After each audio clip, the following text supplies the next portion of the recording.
Okay, so we're still waiting, right? Yes. Yes, but well, I have to take the TOEFL, and that's my priority now.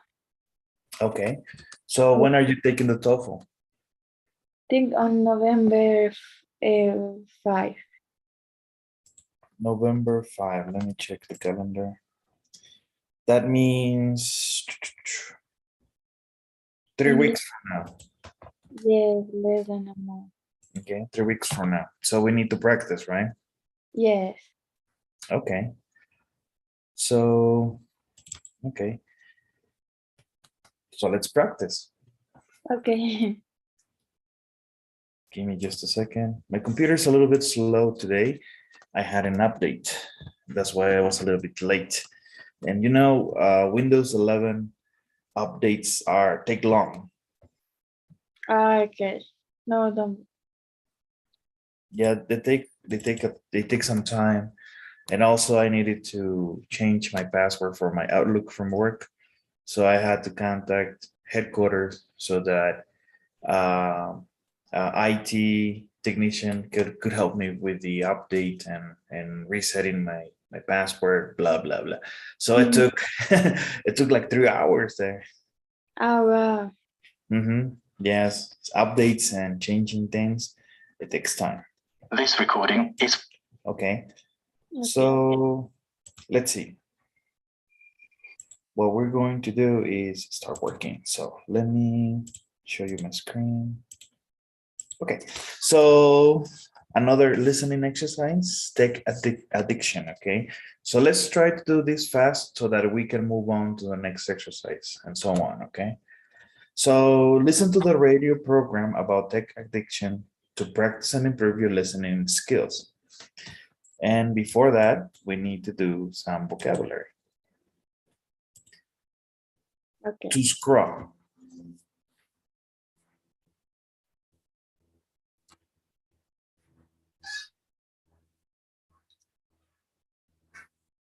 Letter B. Can you read it? To scroll, to move information on a screen to see a different part of it. Okay, sounds fair. What about number 2? To class.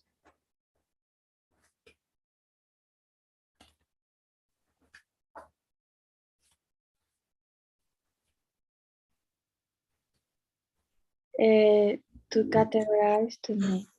Okay, sounds fair. Grayscale. I don't know that word. Can we do vulnerable?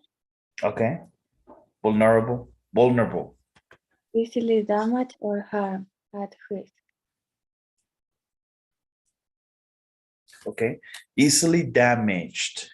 Damage. Okay. To drop by.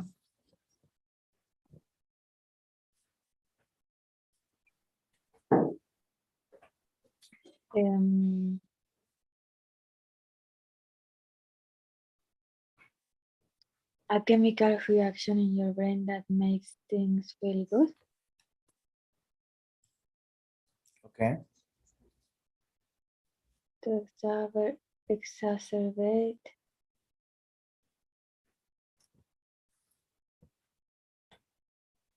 Black and white and the shades in between. Black and white. No. Can we change baby boomer? Okay. The generation currently in their late adulthood. Okay.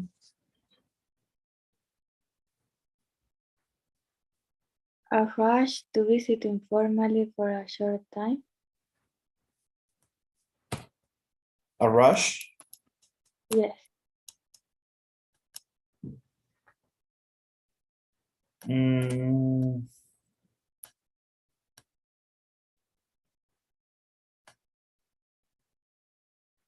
Or grayscale is that? Grayscale. Yes.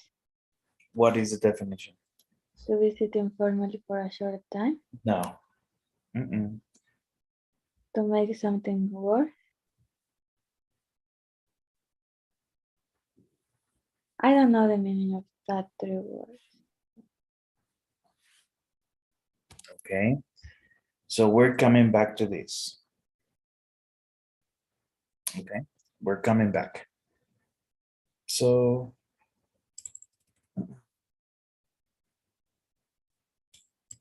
we have the transcript, okay? We're going to listen and at the same time read, okay? Okay. So are you ready? Yes. From the British Council.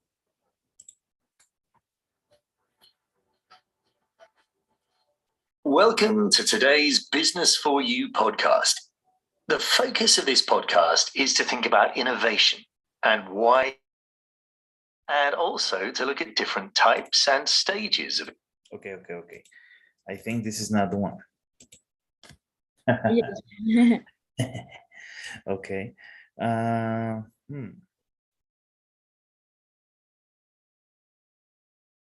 it's not. Okay, give me just a second. They all look the same.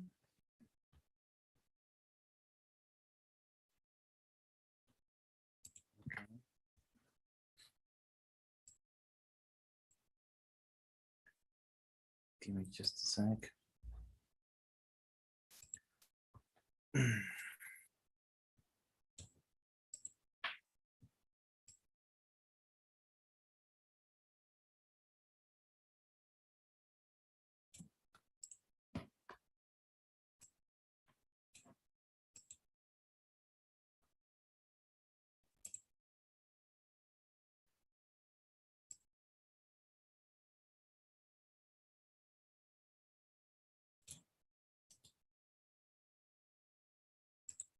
Okay.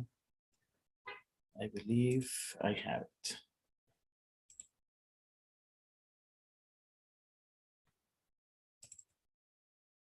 This recording is from the British Council.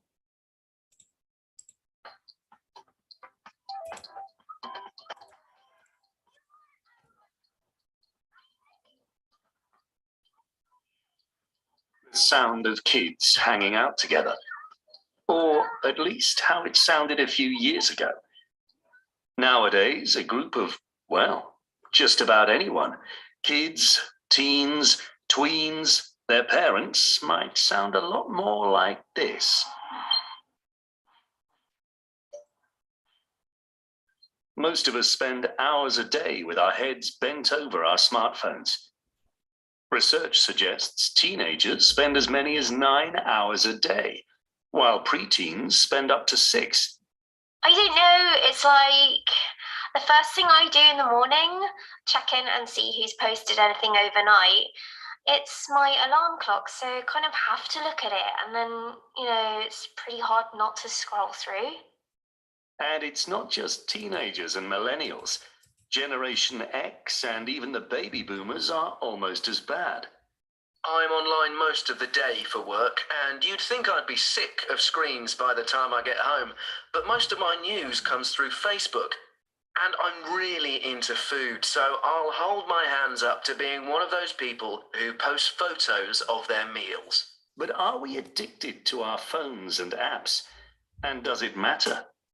Former Google and Facebook employees certainly think so.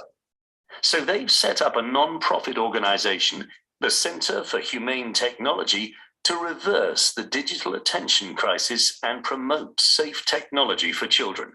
Anyone who's seen queues around the block for the latest iPhone has to wonder what these people are thinking. You've literally got people sleeping in the street to get the newest device. Probably not even talking to anyone else in the queue because they're on social media, taking selfies in the queue to post to Instagram. If that's not addiction, it's certainly obsession. A more formal definition of addiction describes it as a repeated involvement with an activity, despite the harm it causes. Someone with an addiction has cravings, that feeling that you haven't checked your phone for 2 minutes and can't relax until you get your hands on it again. They may have a lack of self-control and not realize their behavior is causing problems, like texting while cycling or falling off a cliff taking a selfie.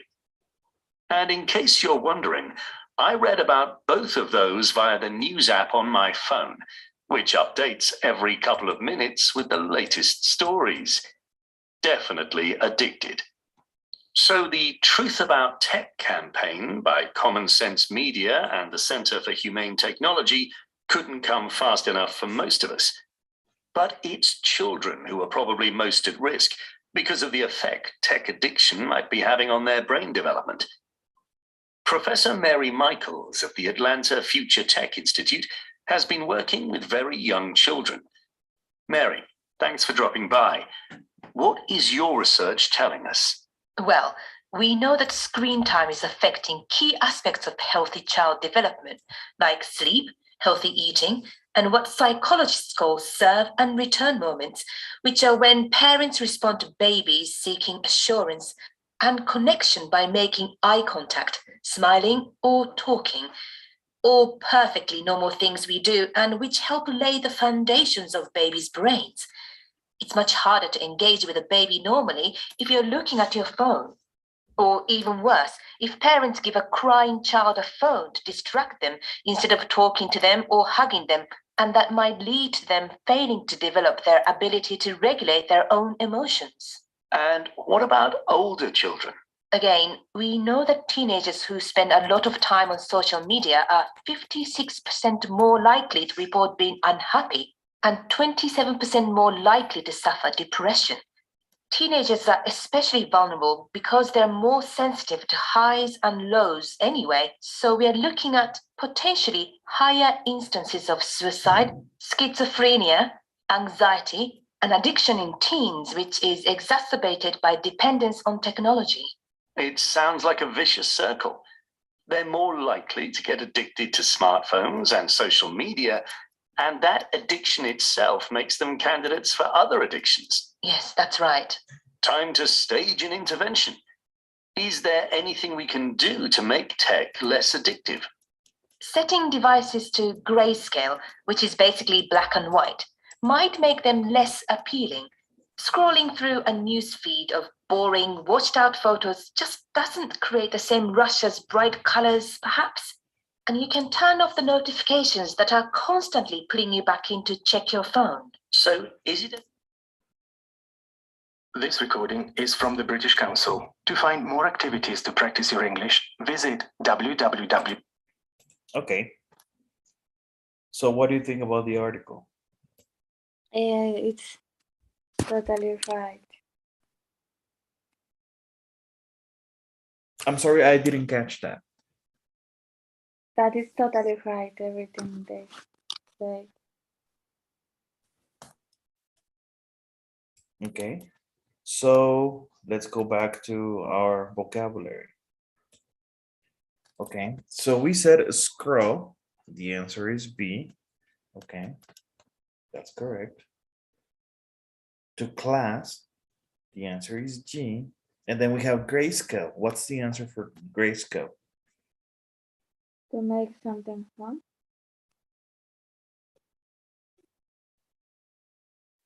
To make something worse? Yes, worse.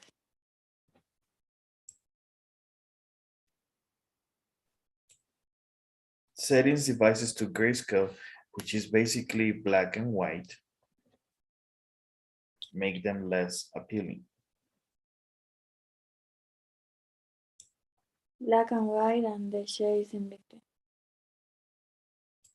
Okay. What about vulnerable? Vulnerable. The answer is F. That's correct. Easily damaged or harmed at risk. To drop by. Chemical reaction. No. To drop by. Okay, give me just a second. Is to visit informally for a short time. Okay, to drop by. Llegar. Okay. That's what it is, to drop by. To exacerbate. A chemical reaction.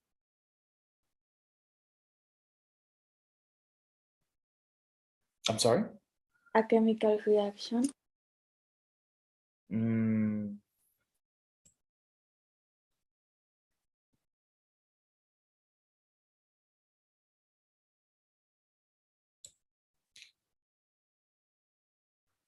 teenagers are especially vulnerable because they're not, they're more sensitive to highs and lows anyway.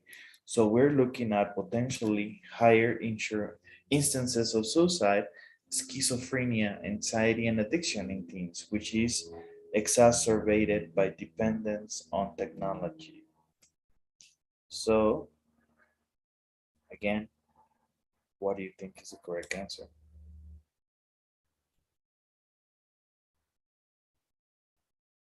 To make something worse. Yes. And a rush. A chemical reaction. Yes. In your brain that makes things feel good. And have you heard the term sugar rush? What? Sugar? Sugar rush? No. No, you never heard about like this? No, sugar rush No. or coffee rush. That Ah, means that you have sugar in your bloodstreams or caffeine in your system, and all of a sudden you get energy and you get okay. motivated. It's a rush. Okay. Okay. And baby boomers, the generation currently in their late adulthood. Okay, good. So let's continue. Are the sentences true or false?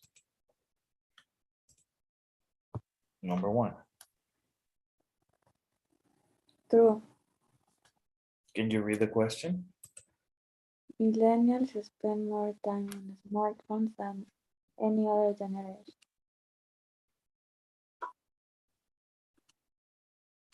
True? Yes. False. Number two. Some people who work in tech industries are fighting against smartphone addiction. True. Okay, good. Three. The presenter thinks most adult behavior towards their phone and apps is under control. False. Okay, good. Four. Babies' brain development is delayed because they are looking at it. True. False. We are likely to see a rise in teenage mental health problems because of social media addiction. True. Okay, good. Six. Changing the color settings on your phone may make you spend less time on it. True. True? Yes. That's correct.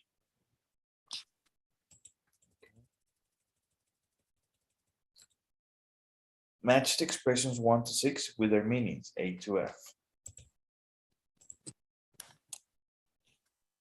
I hold my hands up to being one of those people.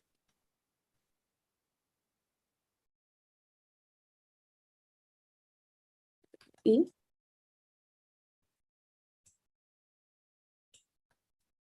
They are not in their right mind.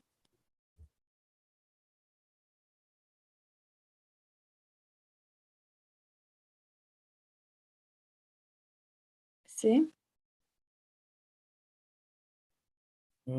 Try again. F. Okay.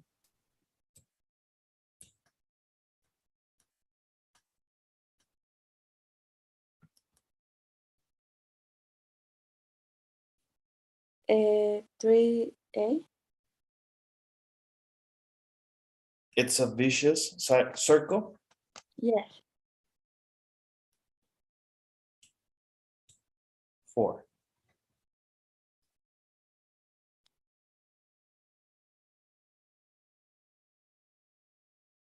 El 4B.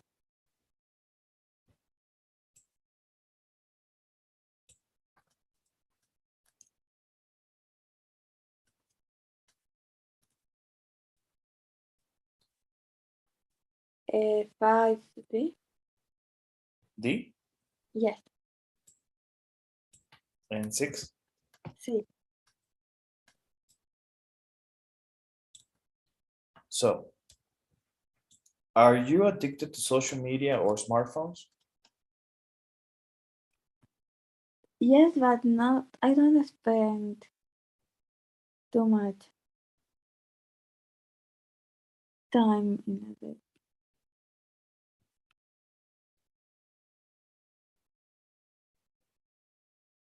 Okay.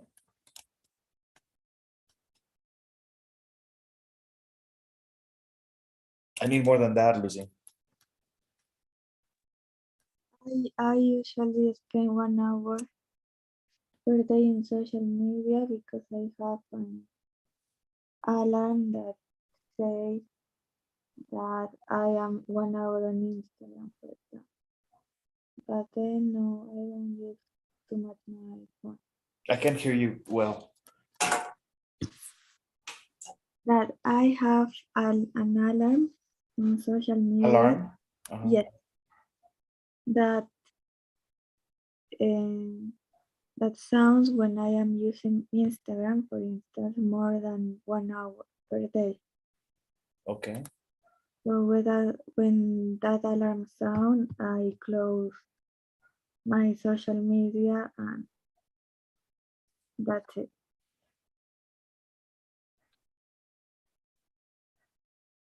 Okay. So, but that's on social media. What about smartphones?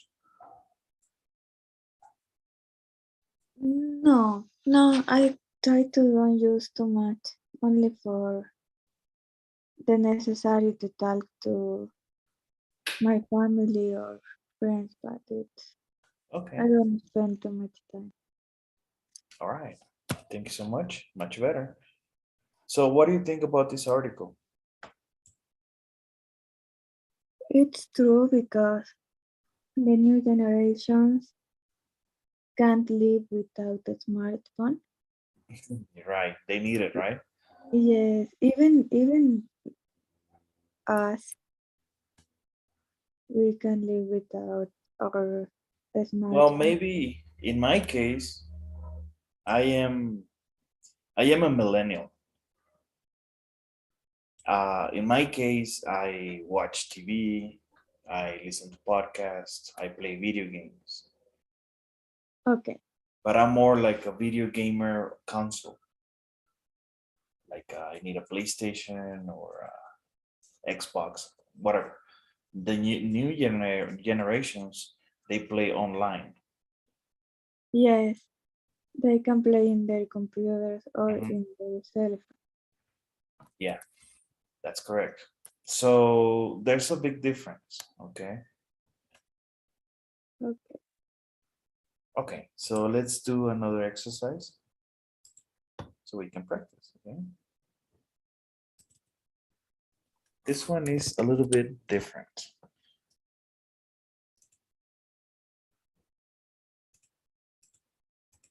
So a threat to bananas. Read a text about a fungus threatening bananas to practice and improve your reading skills. Okay.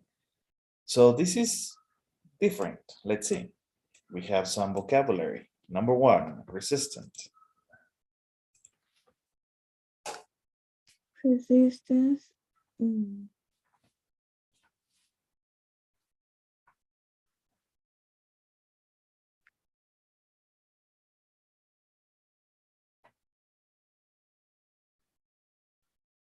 May not affected by something. I'm sorry, I couldn't hear you. I hear very low. Resistance not affected by something. Okay.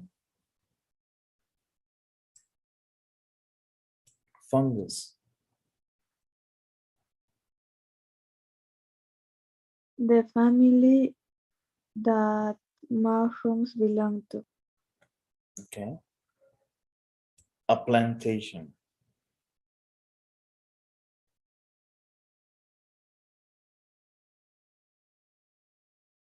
F. Lucrative.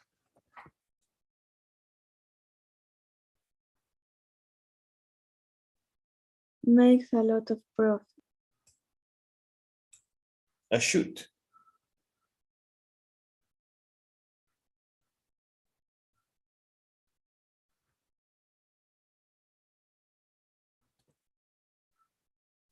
Or maybe 6, a stem.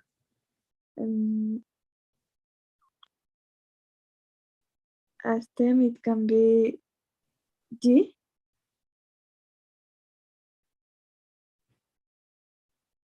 No. What about to quarantine? To isolate something so that nothing else can touch it or be affected by it. Okay, H, right? Yes. Okay, and monoculture.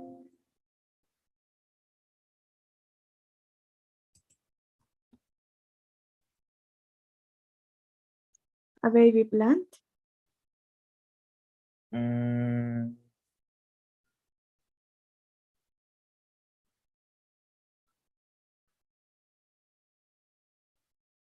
check it again. Monoculture. One kind of group with no others grown or by. Okay. Crop. ¿Qué significa crop? I don't know. Cultivo. Okay. Okay, let's go to the reading and we come back, okay? So we have the reading text, A Threat to Bananas. Can you help me with the reading? Can I read in my mind? No, because I need to correct you. Okay. In the 1950s, Central American commercial banana growers were facing the death of their most lucrative product. The gross Michael banana, known as Big Mike, and now it's happening again to Big Mike's successor, the Cabernet. It is easily transported, thick skin and sweet tasting fruit. The gross Michael banana plant dominate the plantations of Central America. United Fruit, the main grower and exporter in South America at the time, must produce its bananas in the most efficient way possible. It clones shoots from the stems of plants instead of growing plants from seed, and cultivate them in densely packed soil. Okay, one question here. One question here. What are you understanding of shoots and stems?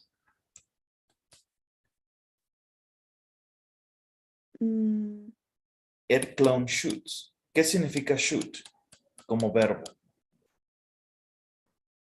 Disparar. Ok.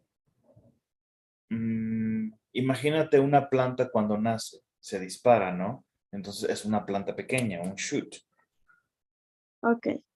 So clone shoots from the stems of plants. ¿Qué significa stems? Partes. Es el tallo. Ah, okay. Okay. Stems of plants. Okay, let's continue. Unfortunately, these conditions are also perfect for the spread of the fungus Fusarium oxyspore, which attacks the plant's roots and prevents it from transporting water to the stem and leaf. The Tier 1 strain of the fungus was resistant to group sprays and traveled around on boots or the tires of tracts, slowly infecting plantations across the region. In an attempt to escape the fungus, farmers abandoned infected fibers, flooded them, and then replanted crops somewhere else, often cutting down rainforests to do so.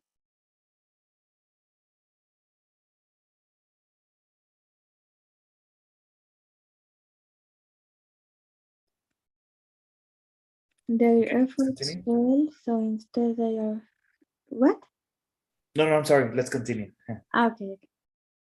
So instead they search for a variety of banana that the fungus didn't affect. They found the Cavendish, as it was called, in the greenhouse of a British zoo. It wasn't as well suited to shipping as the grove might, but its banana tastes good enough to keep consumers happy. Most importantly, Tier 1 didn't seem to affect. In a few years, United Food had saved itself from bankruptcy by filling its plantation with thousands of the new plants. Copying the same monoculture growing conditions, growers Michael had lived in. While the operation was a huge success for the Latin America industry, the Cavendish banana itself is far from safe. 2014, Southeast Asia, another major banana producer, exported 4 million tons of Cavendish banana, but in 2015 its exports have dropped by 46% thanks to a combination of another strain of the punch, Tier 4, and bad weather. Growing practices in Southeast Asia haven't helped matters. Growers can always afford expensive lab-based methods to clone plants from shoots without spreading the disease. Also, they often aren't strict enough about cleaning farm equipment and quarantining infected fibers.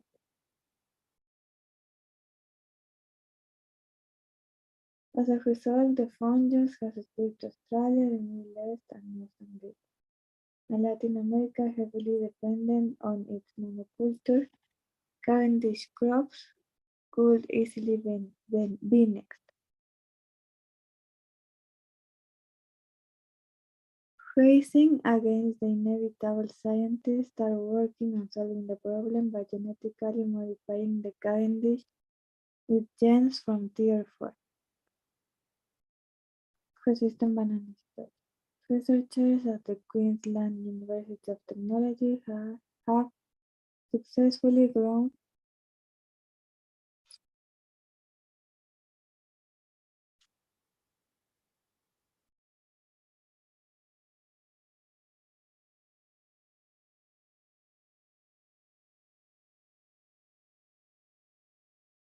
Okay, I lost you for a second.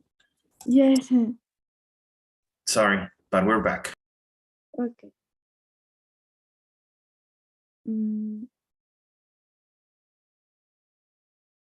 Okay. Researchers at the Queensland University of Technology have successfully grown two kinds of modified plant which have remained resistant for 3 years old. But some experts think this is just a sophisticated version of the same temporary solution the original Cavendish provided. If the new bananas are planted in the same monocultures as the Cavendish and the Gros Michael before it, the risk is that another strain of the disease may rise up to treating the modified plants too.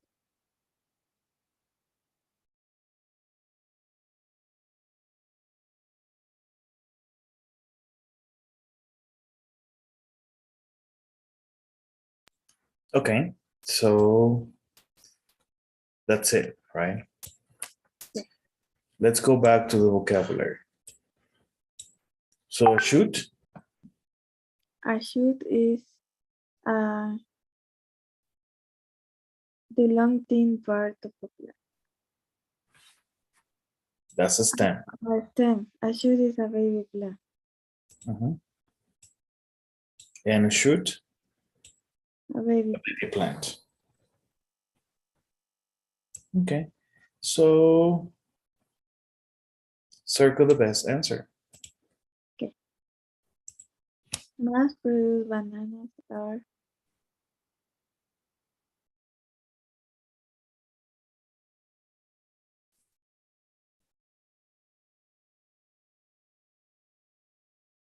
B. Okay. 2. The spirit of tier 1 strength was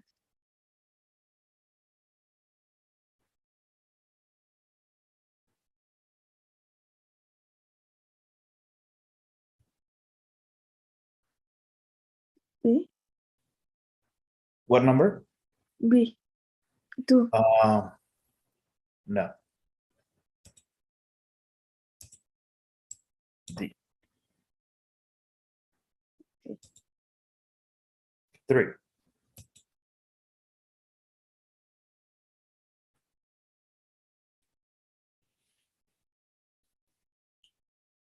D.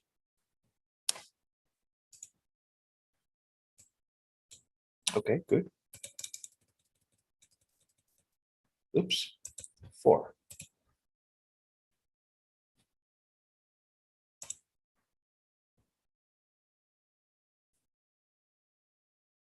A.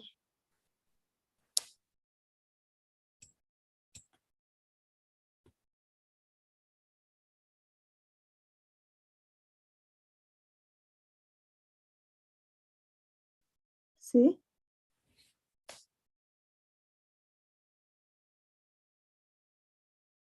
Mm,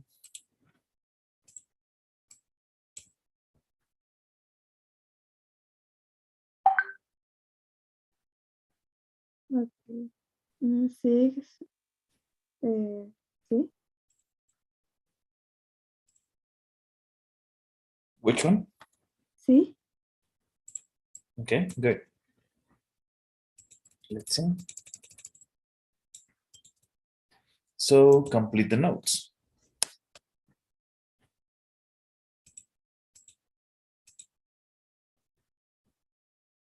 Vulnerable to the tier 1.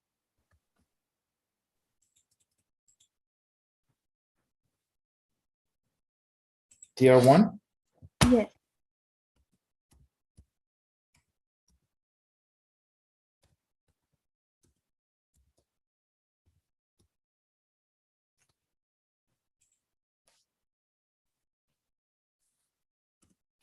Tastes good enough.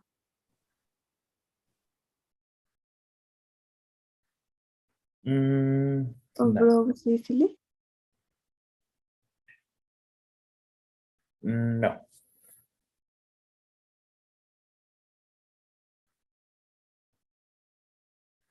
Ships well.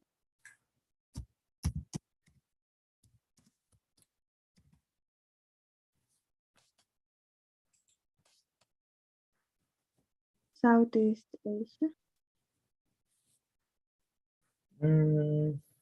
Try again. Central America.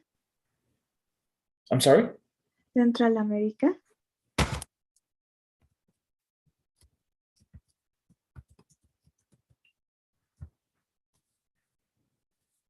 Okay. Attempts to save the banana movement to new location, to move to Southeast Asia and to new location.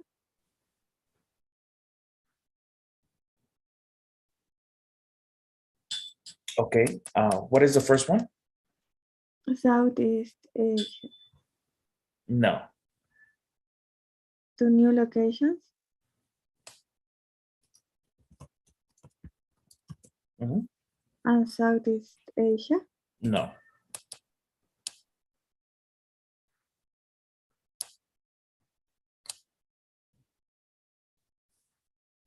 Attempts to save. Intenta salvar. Okay. And including banana files. And flooding banana fields. field. Cavendish. Suitable for commercial use because it tastes good enough. It grows easily. Okay. And tastes good enough for consumer. Okay. And tastes good enough. For consumer. Okay. 6. Vulnerable to the tier 4.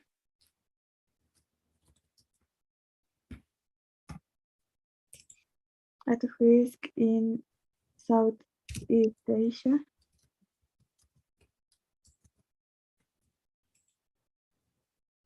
Genetically modifying crops. Okay.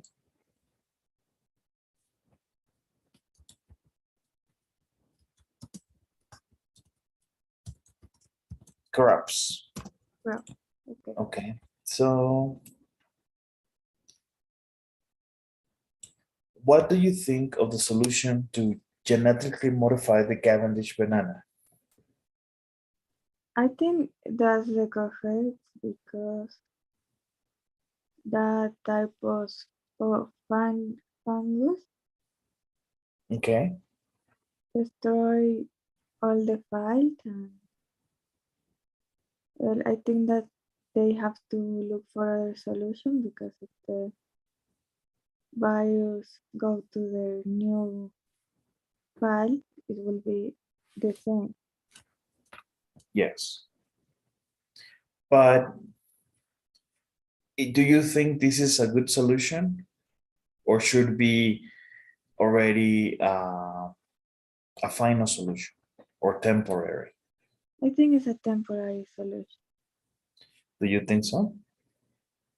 Yes, Well, some of these solutions become permanent.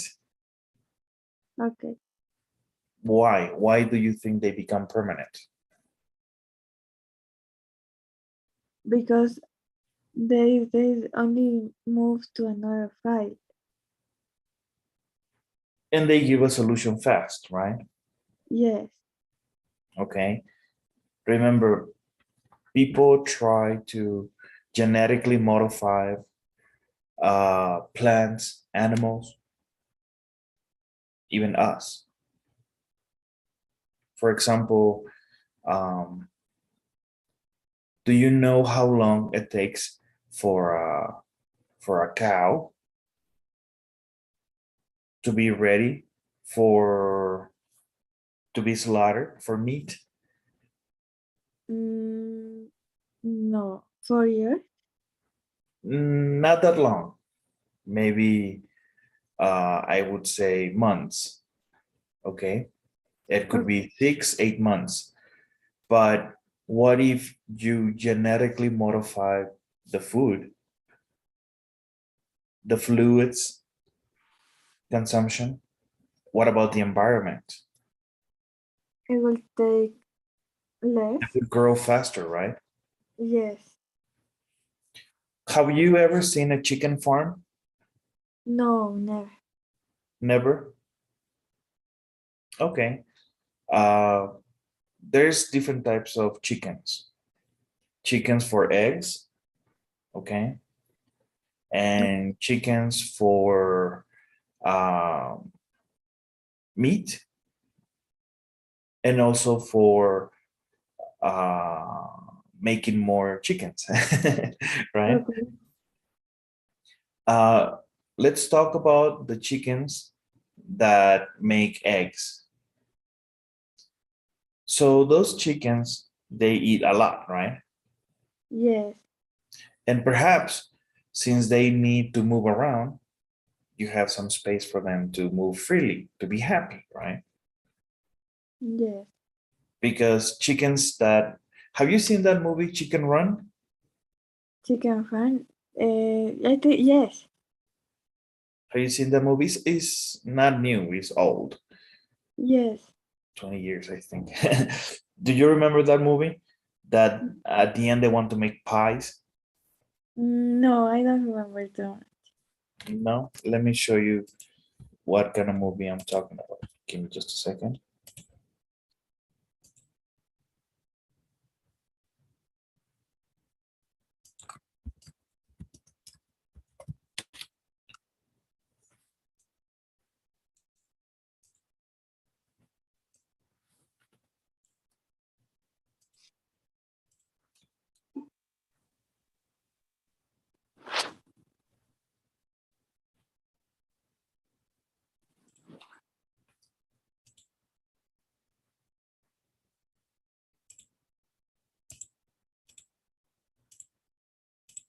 This movie.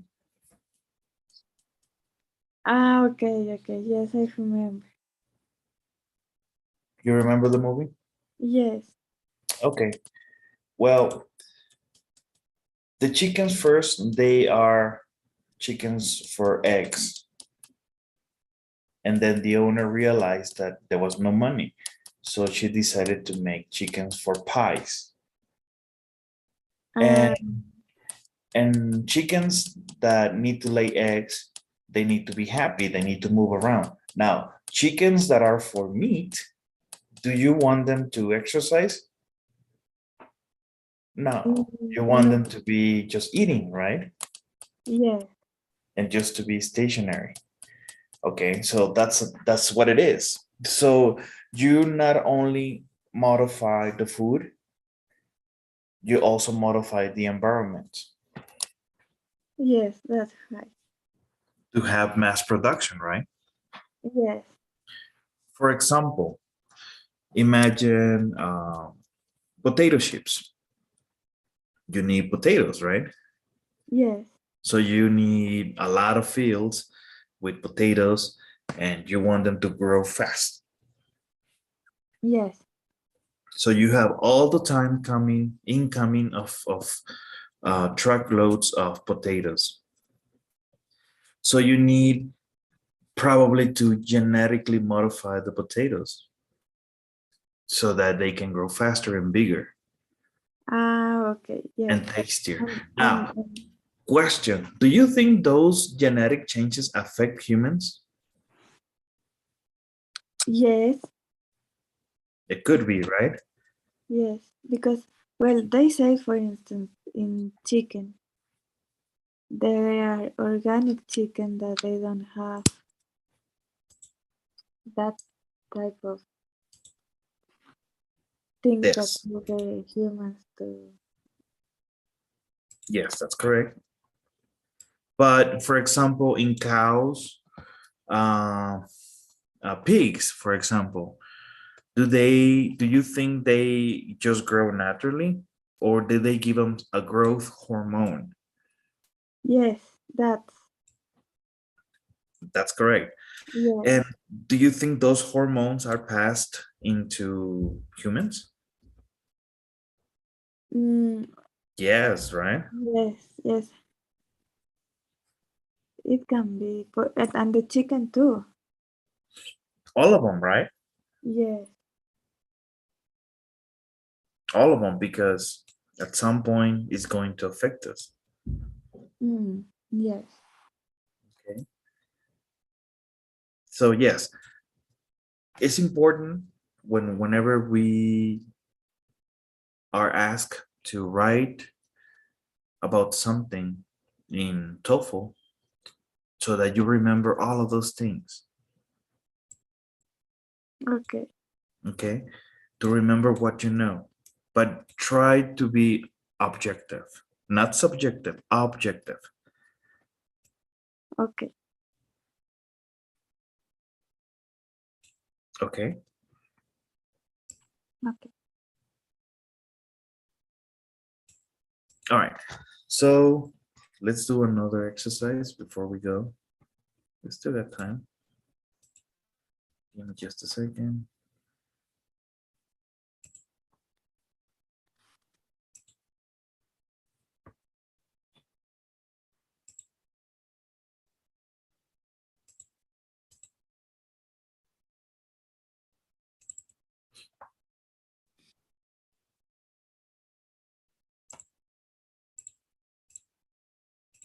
Okay, so a music review. Learn how to write an album review. And we have some vocabulary. Number one, catchy.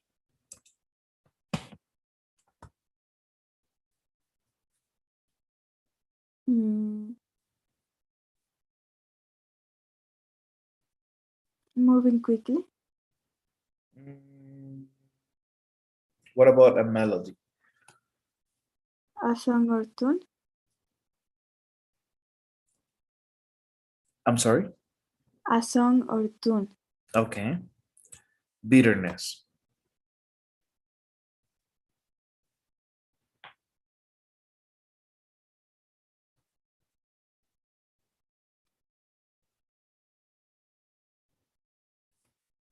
D.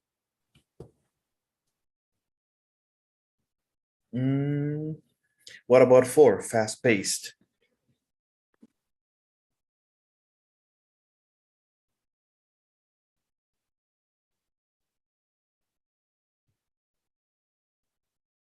Moving quickly. Yes. What about catchy?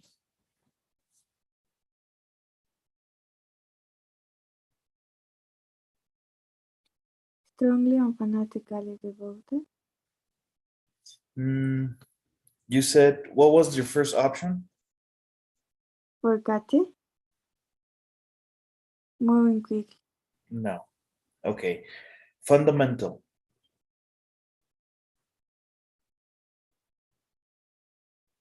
A basic part of life.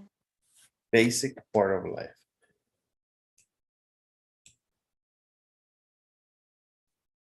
To channel something. Chart topping, selling the most copies of song or album in Okay. Yes. Channel something.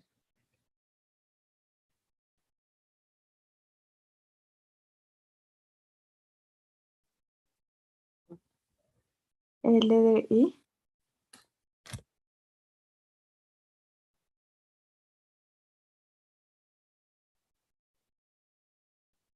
To feel inspired by something. Yes. Okay.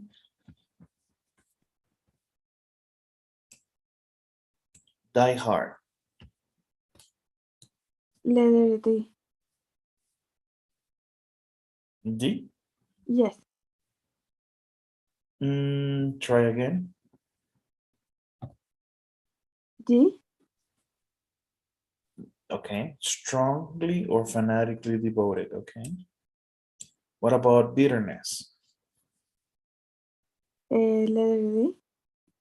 No. B. Yes. And catchy? B. Okay. So let's see. Reading a text, a music review. Want a job as a music journalist? Journalist? Here's your chance. We are looking for a new lead reviewer for Hot Magazine, but we are not interviewing for the job. Instead, write a review of your favorite album ever. We want to know why you love it and why you think everyone should listen to it. Combines us and you have got the job. I'm certainly not alone with my choice of favorite album. In fact, Bruce Springs, born in the USA, has sold 30 million copies worldwide since its release in 1994. Nearly 30 years later, in 2013, Princeton performed the complete album in concert to the delight of some of his many die-hard fans. A fast-paced, foot-tapping rock album, born in the USA's lyrics nevertheless carry emotional weight. Behind the catchy rock melodies that drive these powerhouse classics are stories of the dark side of the American dream. Many tracks deal with the struggles of hard-working, ordinary people and the bitterness and anger they feel as life doesn't bring them fruit or glory. The song Glory Days, for example, is about people in a small town looking back and when they were young and had the world at their feet, while Thou Bound Train tells the story of a young man whose life is ruined when he lost his job. It's not hard to imagine that the artist is channeling real people he knew and the life he might have had if he hadn't become a star. The album will leave you in no doubt of the unique and extraordinary talent of the boy. Unlike many other best-selling artists, Springsteen is still releasing chart toppers, unveiling new music, and remains at the top of his game in the late 60s. It doesn't surprise me at all. This is a man who tells us our most fundamental stories about ourselves, and when you listen to Born in the USA, those stories are as relevant today as they ever were. Okay, good. So, tips. The first paragraph should be a general introduction to what you're reviewing. Include the title, artist, and an interesting fact about its success or how it was made. So remember, we talk about an introduction. Okay, yes.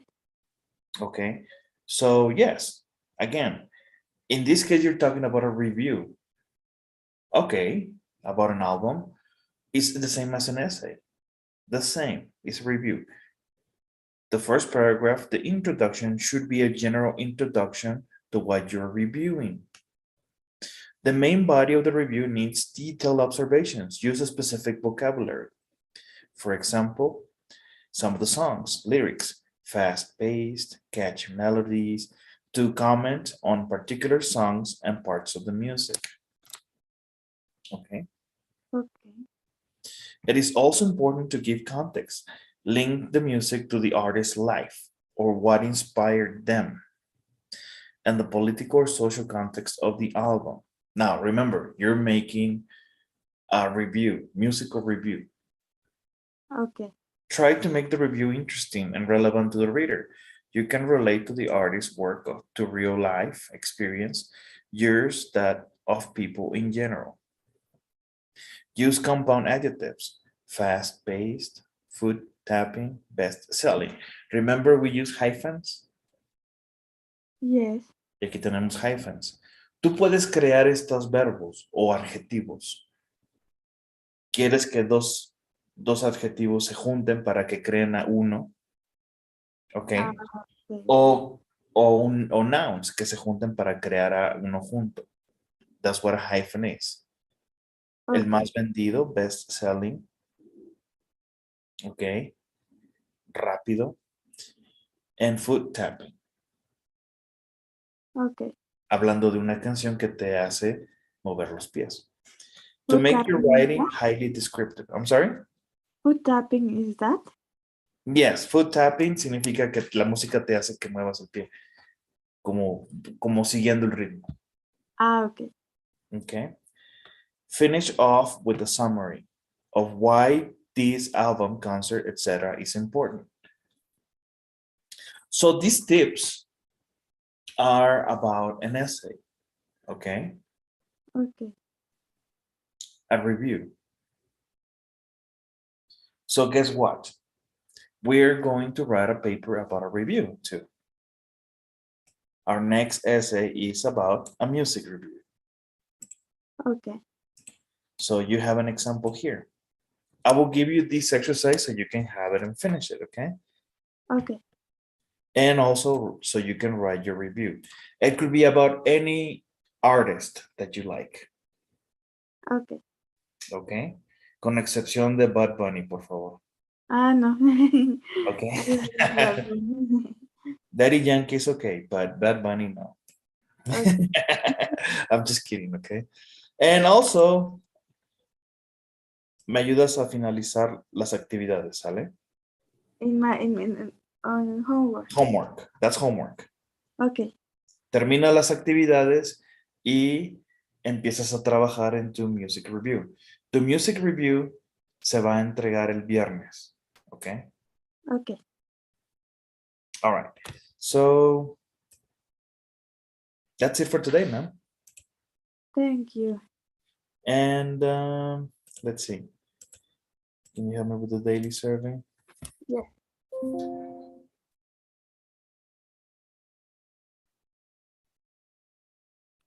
Okay. Thank you. Thank you so much. Lucy, have a great day. You too. Bye. Bye-bye.